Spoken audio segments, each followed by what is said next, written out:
দর্শক, voice of people with কাজলের পক্ষ থেকে জানাই অভিনন্দন। সন্তান যদি এমন হয়, তাহলে এই সন্তানদেরকে মানুষ করে কি লাভ? সন্তান যদি তার পিতামাতাকে না দেখে, বলা আছে যে মায়ের পায়ের নিচে সন্তানের বেহেশত।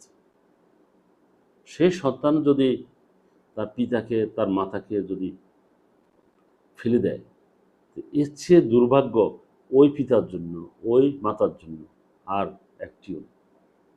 আর আমাদের সৃষ্টিকর্তা বলেছেন যে যেই সন্তান এই কাজটি করবে এবং তার ওই আঘাতে যদি পিতা অথবা মাতার চোখের পানি যদি পড়ে, কষ্টে, সন্তানের কথার কষ্টে যদি চোখের পানি যদি মাটিতে পড়ে, আমাদের আল্লাহ বলেন আর সৃষ্টিকর্তা উনি স্পষ্ট ঘোষণা দিয়েছেন, ওই পানি বালিতে মাটিতে পড়ার আগে ওই সন্তানের শাস্তি আমি লিখে রাখি, তাকে কঠিন শাস্তির আওতায় লিখে আমি, ওর মাপ নেই। এরপরে যদি ওই পিতা এবং মাতা যদি আল্লাহর কাছে মাপও চান, সেই মাপ আর হয় না।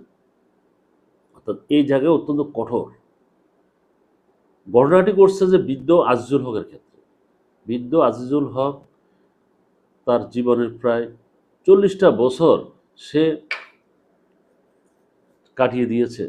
এরপরে সে বিয়ে করেছে, তার এক ছেলে 3 মেয়ে হয়েছে। এই সংসারকে নিয়ে, সে সংসারকে তার আস্তে আস্তে সে সমৃদ্ধি করার জন্য সে রিক্সা চালিয়েছে, মানুষের বাড়িতে কাজ করেছে, করে এই ছেলে মেয়েদের করে মানুষ করেছে। একসময় তার স্ত্রী এবং তার 4 সন্তান তাকে নদীর পাড়ে একটা বালুচরের পাশে একটা পলিথিনের ঝুপড়ি ঘরে তাকে ফেলে পাখিরা চলে যায়।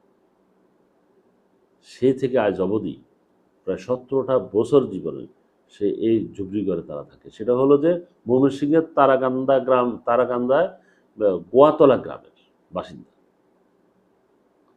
এরকম একটা ঘটনা মানে সত্যিকারের একটা ভাইরাল এবং তোলপাড় হওয়ার মতো ঘটনা। এটা মানুষ জানতেও পারতো না। এই বৃদ্ধ আজিজুল হক তার জীবনের শেষ মুহূর্ত পর্যন্ত হয়তো এইভাবে হারিয়ে যেত। তার সন্তানরা, তার ফ্যামিলি তার কখনো খোঁজখবর নেয়নি। কিন্তু সেখানের একজন স্থানীয় ক্রিকেটারের চোখে এই বিষয়টা পড়ে। তখন তার নেতৃত্বে তখন একটা ওই ঝুপড়ি ঘরটাকে একটা টিনের ঘরে তৈরি করে দেন। উনি একদিনেই উনি নিজের সহযোগিতা, আশেপাশে ওনার সাথে যারা ছিল সহযোগিতা করে একটা টিনের ঘর নির্মাণ করে দেন। এটা মানবিকতার একটা উজ্জ্বল দৃষ্টান্ত। কিন্তু এই যে যেই সন্তানরা